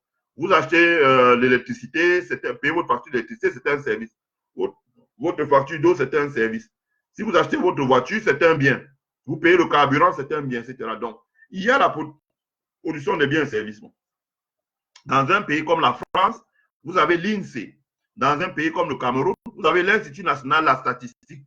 Dans un pays comme les États-Unis, vous avez le National Bureau économique qui confectionne les statistiques. Il confectionne les statistiques. Donc, il confectionne les statistiques. On permet de voir si l'économie a augmenté. Donc, on a produit plus de biens. On parle de croissance économique. Ça s'accompagne de la création d'emplois. La quantité de biens augmente. Les impôts prélevés augmentent. Les emplois nouvellement créés augmentent, etc. Les emplois temporaires deviennent des emplois définitifs, etc., etc. L'économie augmente.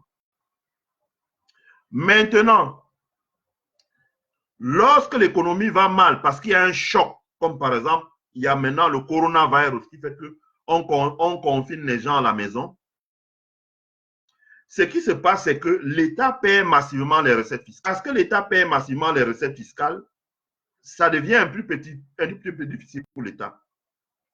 Ça va conduire à la récession parce qu'il y aura moins de demandes, donc il y aura moins de production, donc la croissance va chuter. Pour éviter que la croissance chute, les États ont un outil qu'on appelle stimulus. Stimulus. En économie, on appelle ça stimulus. Le stimulus, c'est un outil qu'on actionne pour soit éviter la récession, soit enrayer la récession, soit freiner la récession, l'impact de la récession.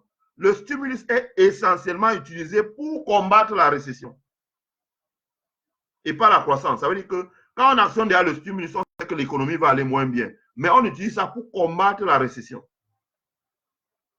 Donc, en France, le gouvernement français a actionné le stimulus. Aux États-Unis, le gouvernement américain a actionné le stimulus. Je vous explique comment le gouvernement français a actionné le stimulus. Le gouvernement français a actionné le stimulus parce que le gouvernement français a pris des mesures, par exemple, pour que les gens qui travaillaient aient droit à une allocation chômage. Les gens qui avaient commencé à travailler depuis peu aient droit à une allocation chômage. Des Français qui logent dans les résidences HLM ne puissent pas payer de loyer. Les petits commerçants qui sont en centre-ville, que l'État trouve un moyen de donner une compensation aux bailleurs de 50% par exemple, pour que le bailleur puisse les dispenser de paiement de loyer sur 1, 2, 3 mois, parce qu'ils n'ont pas ouvert, donc ils n'ont pas vendu. Que EDF ou l'État soit actionnaire, voilà, ne pas payer de loyer. Pour soulager les ménages, l'État va prendre sur lui la dette de EDF qui va résulter du fait que les gens n'ont pas payé la facture d'eau et d'électricité. Donc ça, ce sont des mesures qu'on appelle le stimulus. Ça permet de préserver le pouvoir d'achat des ménages et ça permet de ne pas les endetter, qu'elles ne piochent pas dans leurs épargnes et que l'économie reste stable. Ça, c'est important. C'est des mesures qu'on a vues en Chine quand la Chine a connu la crise il y a quelques temps, mais on a peu parlé de la Chine parce que bon, c'est la Chine. La Chine a réussi à faire ça avec succès. La France, par exemple, Emmanuel Macron a actionné ça. Le gouvernement français a également pris des mesures pour aider les petites entreprises, les sous-traitants du secteur de l'automobile, les entreprises du secteur de la restauration, etc. Ils ont mis 300 milliards sur la table pour garantir les nouveaux prêts que les entreprises peuvent faire aux banques. Parce que les banques, comme j'ai dit tout à l'heure, vont rechigner à prêter parce qu'elles vont se dire, bon, voilà, le gars, il était à l'arrêt 3 mois, qu'est-ce qu'il me garantit qu'il va me prêter? Donc, l'État met l'argent sur la table en disant aux banques, si vous le prêtez pour qu'il redémarre, moi, derrière, s'il ne paye pas, moi, je vous paye jusqu'à concurrent de 300 milliards. Résultat des courses, avec ça, les banques vont pouvoir prêter peut-être 600, peut-être 700, peut-être même 800 milliards parce que la garantie, ce n'est pas sur 100%. Parce que la personne va vous dire, bon, écoutez, moi, j'avais déjà un prêt, j'avais presque remboursé. Bon, je veux un nouveau prêt, je vous garantis ma maison, je veux 1 million. Alors, ma maison, là, vous dites que vous pouvez me donner 500 000, mais l'État dit qu'il va garantir 500 000. Donc, le gars peut avoir droit à un prêt d'1 million d'euros. 500 000 euros garantis par la maison, 500 000 euros garantis par le fonds de garantie de l'État. Ça va permettre aux entreprises de redémarrer, de grossir la taille de leur business, d'augmenter leurs investissements. Donc, ça va permettre à l'État de collecter davantage d'impôts et pour pouvoir. Oh, ce n'est qu'un fonds de garantie. Hein. Voilà, je précise bien. Ce n'est même pas de l'argent que l'État donne. L'État va donner des subventions d'équilibre aux entreprises. Je précise qu'il y a deux types de subventions. Les subventions d'équipement et les subventions d'équilibre. L'État va donner les subventions d'équilibre aux entreprises pour que les entreprises puissent utiliser ces subventions d'équilibre pour pouvoir équilibrer leurs comptes et éviter qu'elles aient de grosses difficultés. Ça, c'est important. Donc, il y a ça. On a vu ça en France. C'est un stimulus package. C'est pour éviter que l'économie ne s'effondre. Boum. Parce que les gens n'ont pas d'argent pour dépenser, faire face aux dépenses courantes, parce qu'ils ne peuvent pas payer leur loyer, parce que les petits commerçants n'ont pas fonctionné, donc ne peuvent pas payer une bonne partie de leurs charges, parce que les PME ne peuvent pas emprunter pour faire face aux échéances, parfois emprunter pour rembourser des anciens prêts, des choses comme ça. Donc l'État intervient avec un stimulus. Aux États-Unis, le stimulus, donc pour éviter la récession, a été activé également. Donc, vous avez suivi, il y aura un chèque de 1 200 $ par personne, voilà, qui va être donné par l'État. Bonjour, Georges Camus Kouepo. Bonjour, Valérie Eyon. Bonjour, Kogan Marcel. Merci. Bon après-midi à toi aussi. Bonjour, Serge Samy. Bonjour. Bonjour, Tuente Roger. Bonjour, Joseph Kemnan. Bonjour, Jean-François Chewa. Bonjour, Joseph Kemnan. Bonjour, Clémence Mbala. Bonjour, bonjour, bonjour à tout ce monde. Bonjour à Wilson Nana, qui dit qu'il s'exprime déjà terre à terre. Néanmoins, il faut une base en économie et finance nécessaire pour comprendre ces explications. Oui, je vais toujours essayer de... C'est le plus gros challenge que j'ai dans ces lives, qui est de pouvoir diminuer le niveau. C'est bien aussi parce qu'en tant qu'enseignant, ça permet de sortir du langage traditionnel qu'on utilise tous les jours pour pouvoir apprendre à parler au petit peuple. C'est très important. Je dirais même que c'est le plus grand défi, hein, le challenge. C'est de pouvoir parler d'une discipline dans un langage qui soit accessible à tout le monde. Merci pour la remarque. Voilà, donc comme je disais, aux États-Unis, il va y avoir aussi un stimulus package de l'État américain. Et le stimulus package de l'État américain va consister notamment pour l'État américain à mettre en place un plan, comme ils ont dit, d'abord pour redonner du pouvoir d'achat aux ménages. C'est important. Deuxièmement, la Réserve fédérale américaine a procédé au rachat des mortgage-backed security. Ce qu'on appelle mortgage-backed security. C'est vraiment dommage. J'aurais dû faire un plan, un cours pour vous expliquer ça, mais comme c'est toujours d'actualité, je pense que j'aurai l'occasion de vous expliquer ça. Ça veut dire que quand vous achetez une maison aux États-Unis, l'un des leviers, et je l'ai souvent dit, que le gouvernement camerounais, et je le dis à l'attention des gens comme les Fabien Asingana, les José Marie et Loulou, qui continuent à croire qu'il faut cultiver le cacao pour relancer l'économie au Cameroun. Le Cameroun a une pénurie de 2 millions de logements. Si on veut relancer l'économie au Cameroun, la première chose, c'est de construire 2 millions de logements en matériaux locaux. La première chose pour relancer l'économie au Cameroun, c'est de construire 2 millions de logements en matériaux locaux. Je dis ça haut et fort. La première chose pour relancer l'économie au Cameroun, c'est de reconstruire 2 millions de logements pour pouvoir mettre les logements à la disposition des Camerounais dans toutes les villes du Cameroun en matériaux locaux. Ça veut dire que ça permet de recycler les produits locaux dans l'économie. Voilà.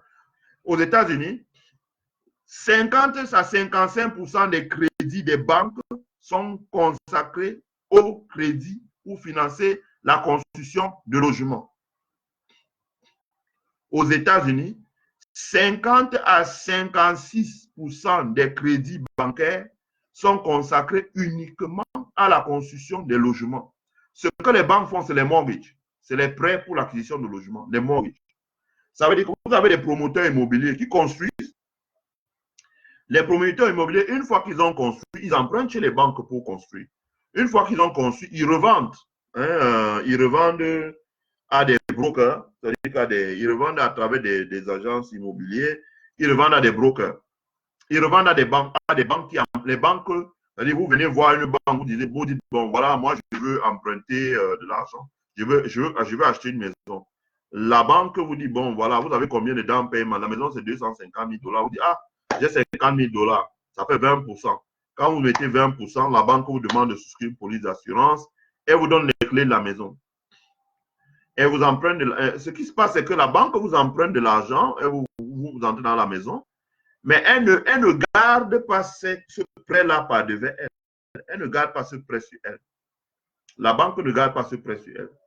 La banque va redonner ce prêt à des grandes banques comme les Wells Fargo, les Chase Bank, etc. dans un produit qu'on appelle Asset Mortgage Backed Security. On dit Asset Backed Security parce qu'il y a les credit cards, il y a les mortgages. Mortgage Backed Security. Mortgage, ça veut dire security, ça veut dire mortgage, ça veut dire prêt hypothécaire. Security, ça veut dire titre. Et back, ça veut dire couvert par ou garanti par. Voilà. Donc, les banques revendent ça à ces autres banques et à des agences fédérales.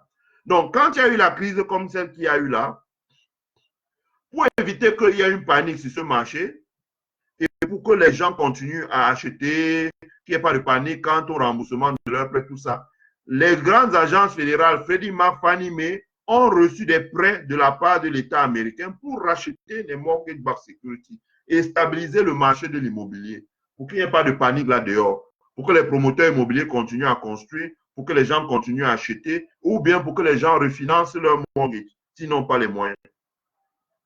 Donc ça, c'est important.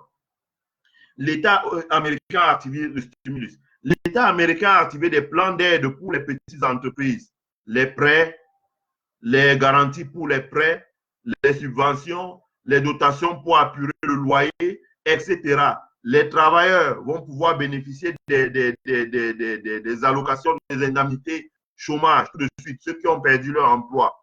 Et ensuite, c'est important, et j'en parlerai demain dans mon live, les États-Unis, du fait qu'ils avaient modernisé les entreprises et les administrations, les entreprises et les administrations continuent à travailler par le mode du télétravail.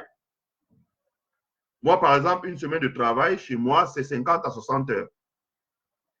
Vraiment, c'est le jour où on n'a rien, quand on n'a rien fait, c'est 50 heures. Quand on a vraiment travaillé, c'est 60 heures. Et si on cumule tout avec tous les trucs, c'est 80-90 heures de travail. Ce qui se passe là, c'est que bon, on passe de 90 heures de travail, on est quand même tombé à 50 heures de travail. Donc, même étant à la maison, on continue à travailler parce qu'ils ont le télétravail, l'utilisation des share cloud, l'utilisation des ordinateurs spécialement configurés pour accomplir certaines tâches à partir des points déplacés, etc., etc., etc. Qui sont des choses qu'on n'a pas parce que dans notre pays, on a très mal utilisé la fibre optique. J'expliquerai ça demain. J'expliquerai. Le gouvernement quand même a une grosse responsabilité parce que le coronavirus ne va pas beaucoup, autant que ça a affecté une économie comme l'économie américaine, parce que le télétravail permet aux entreprises de continuer à travailler. Alors que dans le même temps, dans un pays comme le nôtre, on n'a pas utilisé la fibre optique. L'administration n'a pas été connectée. Les entreprises ne sont pas interconnectées. Donc, s'il y a vraiment un shutdown, là, ça va être grave. Ça va être l'effondrement de l'économie. Donc, c'est important d'en parler et j'en parlerai demain. Donc, comme j'ai dit, l'État américain met en place un stimulus. C'est-à-dire, le but du stimulus, c'est pour éviter l'effondrement des secteurs comme l'automobile. Par exemple, ils vont racheter la dette. Ça, c'est le quantitative easing.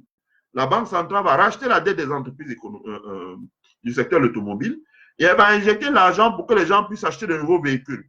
Donc, créer la demande, soutenir l'offre. Si la demande se maintient et l'offre continue à se maintenir, ben l'économie de l'industrie automobile ne va pas tomber en faillite, elle ne va pas fléchir et il y aura toujours la demande, l'économie va tourner, donc l'État va prélever les taxes. C'est le stimulus package, ça veut dire que l'État emprunte pour soutenir des secteurs. C'est des secteurs de l'économie, donc comme on dit, c'est sectoriel. Les grands secteurs comme le transport aérien, les grands secteurs comme l'industrie automobile, les grands secteurs comme le tourisme et le loisir, qui donnent beaucoup d'argent aux États-Unis, les grands, etc., etc., les grands secteurs comme l'alimentation, l'hôtellerie, la restauration. Le gouvernement américain a mis les moyens pour pouvoir mettre des compensations pour les ménages, mettre des compensations pour les travailleurs du secteur de la santé, hein, healthcare workers, etc., etc., etc., etc. Et maintenant, vous avez entendu que le président Trump l'a annoncé aujourd'hui, ils vont réquisitionner des entreprises pour les obliger à travailler dans la fabrication des produits destinés à combattre le coronavirus. Et ils seront bien entendu payés par l'État fédéral. Aujourd'hui, moi, j'ai suivi le gouverneur, dit voilà, écoutez, si quelqu'un pense qu'il a une entreprise et qu'il peut fabriquer des choses pour nous, qu'il vienne nous voir, nous avons assez d'argent pour pouvoir payer des commandes cash avant même qu'on ait produit. Donc, vous comprenez que le stimulus package a pour but d'enrayer les effets négatifs du coronavirus que je vous ai parlé précédemment. Malheureusement, dans un pays comme le Cameroun, et on en parlera demain, on ne voit pas le stimulus package. Et mon live de demain sera un plaidoyer pour que le gouvernement camerounais apprenne à confectionner des stimulus packages quand l'économie va mal. Le gouvernement n'est pas seulement là pour prélever les taxes, mais ne jamais rien faire pour les opérateurs économiques quand l'économie va mal. Le gouvernement doit mettre en place des moyens pour aider les petits acteurs de l'économie, les TPME. C'est bien de dire qu'il faut fermer les bars, mais qu'est-ce qu'on fait pour aider les gens qui ont les bars? C'est pour ça qu'on ferme dedans, mais les gens continuent à boire dedans. Or, quand ils boivent dedans, c'est même encore plus dangereux parce que si quelqu'un est dans le coronavirus et qui peut chier, là, tout le monde qui est dans l'espace fermé prend le coronavirus. Donc, c'est important que nous apprenions dans notre culture à mettre en place des plans de sauvetage des entreprises. Ça s'appelle un stimulus package. Bill Clinton a fait un stimulus package pour sortir les US à la récession. Barack Obama a fait un stimulus package pour sortir les US à la récession. En ce moment, c'est Donald Trump qui fait un stimulus package pour empêcher qu'on ait à la récession. En France, Emmanuel Macron a déjà annoncé son stimulus package. J'ai suivi hier l'interview de son ministre de l'économie et des finances, Bruno Le Maire, que j'ai partagé sur mon mur, qui annonçait le stimulus package pour éviter que l'économie française s'effondre. Qu'est-ce qu'il ferait pour les ménages? Et vous avez vu qu'il y a eu un débat parlementaire. Moi, j'ai beaucoup apprécié l'intervention de Jean-Luc Mélenchon, qui a dit, voilà, la priorité, ok, il faut sauver les entreprises, mais il faut aussi penser aux travailleurs et aux ménages. Donc, il faut un stimulus package. Dans notre pays, il faut un stimulus package. Le stimulus package est là pour compenser les travailleurs, pour protéger les populations, leur apporter une assistance financière et surtout éviter que l'économie s'effondre, quitte à ce que l'État emprunte. Ça, c'est important. Donc, j'en ai parlé. Maintenant, venons à la politique d'open market, qui sont des politiques monétaires, qui sont des composants de la politique monétaire. L'open market et le quantitative easing. L'open market est une politique par laquelle l'État achète des titres, la Banque centrale achète des titres publics. Publics, pour éviter la spéculation. L'un des premiers secteurs où les fonds de pension, les grandes compagnies d'assurance, les grandes consortiums financiers investissent l'argent, c'est qu'elles rachètent massivement les dettes des villes, les dettes des États et les dettes de l'État fédéral. Ça peut être des T-bills, comme j'avais dit ici, là, c'est des emprunts en moins d'1 an. Ça peut être des notes, c'est des emprunts entre 1 et 2 ans. Ça peut être des obligations à court terme, c'est des emprunts entre 2 ans à 10 ans. Ça peut être des obligations à long terme, c'est des emprunts entre 11 ans et 30 ans. Donc, quand l'État émet dans ses dettes, comme j'ai dit tout à l'heure, quand il y a la panique, si on ne réagit pas, le yield va monter et le prix descend. Ça veut dire que les investisseurs vont se débarrasser de ça et le coût pour pouvoir racheter les titres publics va augmenter et la valeur des titres publics, la valeur publique va baisser. Si c'est par exemple de 500, ça peut se retrouver à 450 francs, alors que le yield, le taux, lui a augmenté. Donc, les gens ne vont pas beaucoup investir là-dedans. Pour éviter ça, la Réserve fédérale pratique ce qu'on appelle la politique d'open market. Ça veut dire que la Réserve fédérale achète les titres publics, achète les obligations. Dans une situation comme celle-ci, la Banque centrale du Cameroun, la BA, devait casser sa tille pour acheter les dettes de l'État camerounais, la dette de l'État local du Cameroun, la dette libellée en CFA. Et ça aussi, ça interpelle le gouvernement camerounais qui doit tout faire pour convertir, pour désormais s'endetter en CFA et dépenser en CFA. Tout faire pour que les outputs qu'on utilise dans l'administration soit en CFA. Donc, aux États-Unis, en l'occurrence, l'État, la Réserve fédérale a acheté massivement les titres publics, c'est-à-dire que l'État, les villes, les États fédérés, l'État fédéral, les États fédérés, les villes, a acheté massivement la dette de ces gens-là. Voilà. Donc, acheter massivement la dette, ça permet d'éviter la spéculation, d'éviter que le service de la dette, comme on entend souvent au Cameroun, soit élevé. Ça s'appelle la politique d'open market. Et quand ils achètent pour 700 milliards de dettes, le corollaire, c'est qu'ils injectent 700 milliards dans l'économie. C'est important. Deuxième levier qu'a utilisé la Réserve fédérale. La Réserve fédérale a baissé les taux.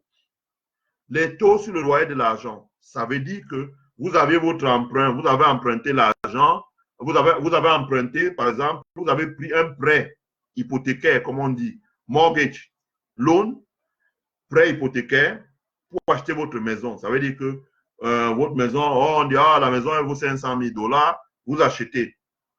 Vous déposez 100 000 $, il reste 400 000 $ à payer. Chaque année, disons, vous versez, je dis n'importe quoi, 20 000 $. 20 000 $, ça veut dire qu'il vous faudra 20 ans pour achever votre prêt. Bon. Là-dedans, j'aurais dû faire un petit croquis sur le papier pour vous montrer. Là-dedans, quand vous payez 1 000 $ tous les mois, quand vous payez 1 000 $, par exemple, si vous payez 1 500 $ tous les mois, il faut savoir que les intérêts, c'est 900 $ et le principal, c'est 600 $.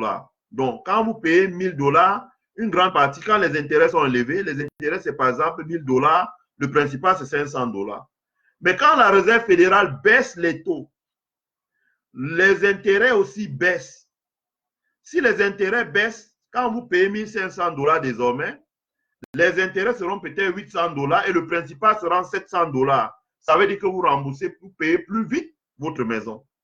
Donc, le fait que la Réserve fédérale a baissé les taux, c'est pour un incentive. Ça veut dire que c'est pour désendetter rapidement les ménages, par exemple.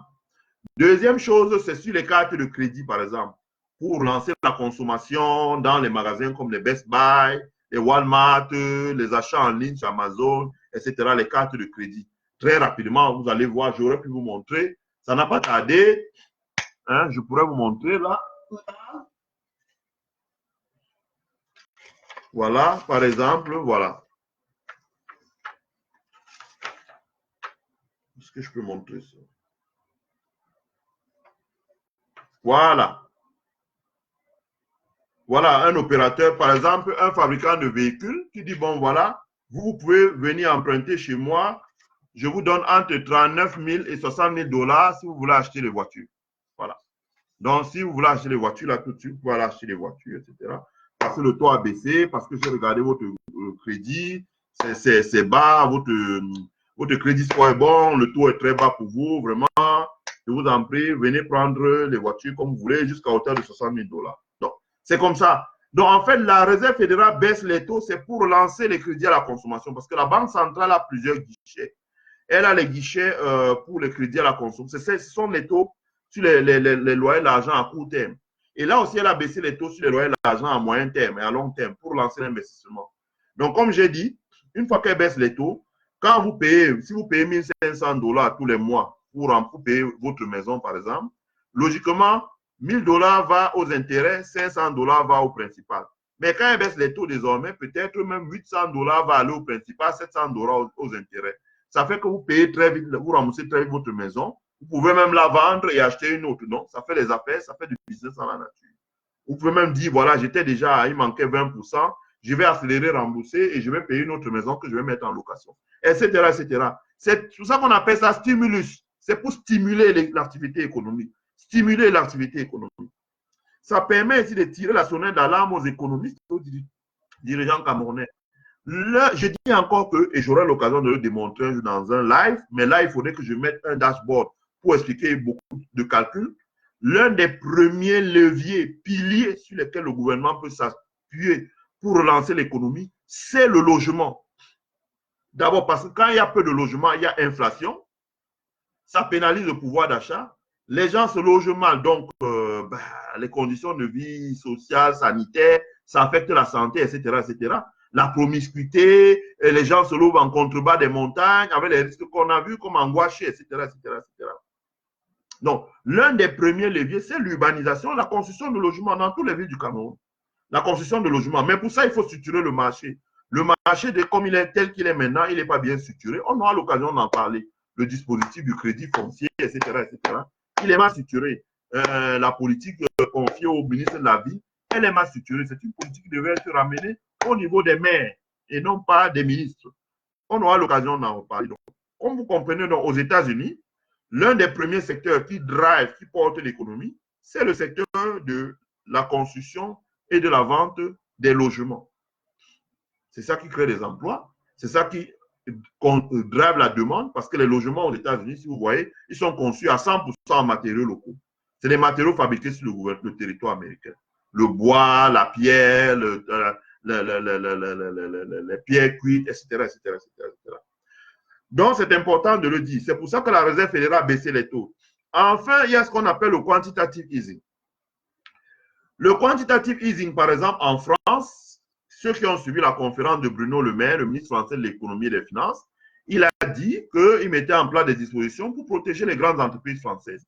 Parce que vous avez des constructeurs français comme Peugeot, par exemple, Peugeot Citroën, qui n'est pas un gros constructeur mondial, qui n'est pas dans une grande alliance internationale, qui est un constructeur de taille un peu moins, et qui est suivi de très près par les grands constructeurs américains comme Ford, comme Chevrolet, comme GM, bref, tous ces grands constructeurs-là, et qui attendent, par exemple, que les actions de Peugeot en bourse baissent pour qu'eux commencent à racheter les actions de Peugeot.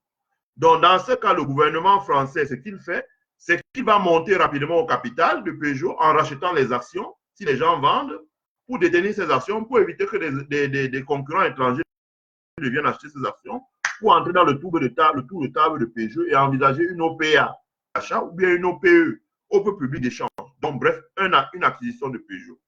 Donc, c'est la même chose aux États-Unis, où le gouvernement américain va racheter massivement les actions des entreprises américaines pour éviter d'abord que leurs concurrents japonais, allemands, chinois, ou bien les fonds souverains saoudiens, koétiens, qataris, etc., n'achètent ces actions-là. Voilà. Les actions de Apple, les actions de Microsoft, les actions de McDonald's, les actions de Coca-Cola, bref, toutes ces grosses entreprises qui structurent l'économie américaine. Les entreprises du secteur du Dow Jones. C'est pour ça que vous avez vu, on dit, tous les analystes financiers disent, ah, nous avons une grosse attention sur le Dow. Le Dow, c'est l'indice qui mesure la performance des 500 entreprises du secteur de l'industrie aux États-Unis. Les Abbott Laboratoires, les Coca-Cola, les Nike, etc., etc., etc. Donc, le gouvernement américain va racheter ces actions-là. La Banque centrale, ça s'appelle le quantitative easing. Ça permet de mettre ces actions ces entreprises à l'abri des raiders étrangers, c'est-à-dire les grands fonds de pension, les grands fonds souverains et les concurrents. Et ça permet de réinjecter la liquidité dans ces entreprises, parce que comme on achète vos actions, on vous injecte la liquidité, vous pouvez vous restructurer et après, elles vont retire, comme on dit, ça veut dire qu'elles vont acheter en retour ces actions-là. Donc, c'est pour vous montrer à peu près les grands instruments que les pays qui ne sont pas le Cameroun ont utilisés pour combattre la crise. Voilà. Mon exposé a fait à peu près 1h30. Je vous en remercie sincèrement. Et demain, on essaiera de faire un exposé sur le Covid-19 et l'économie du Cameroun. Voilà. On va y aller demain au pas dehors. Ce sera à peu près à la même heure. Je vais prendre quelques réactions.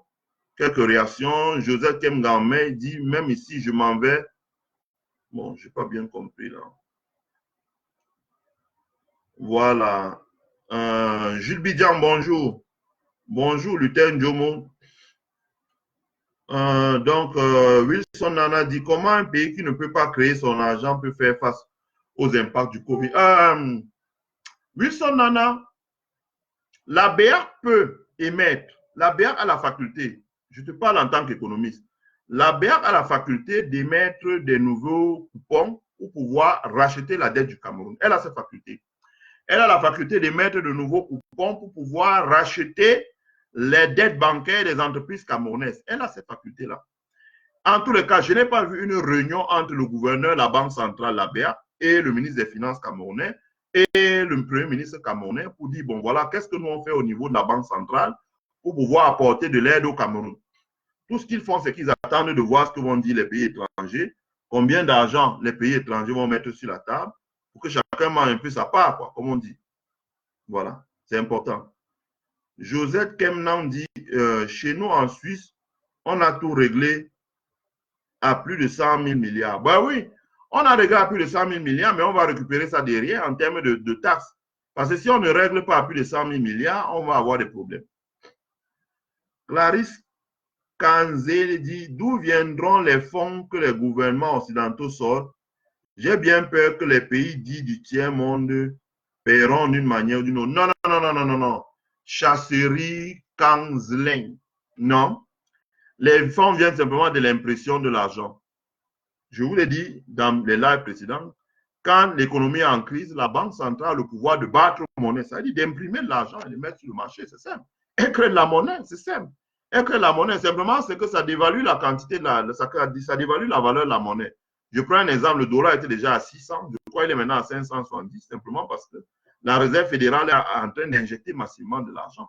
Ça dévalue, mais après, quand l'économie va bien, ça remonte. Voilà. Donc, il n'y a pas de problème à ce niveau. L'Union européenne a fait. Hein, l'Union européenne a racheté massivement les fonds. Voilà.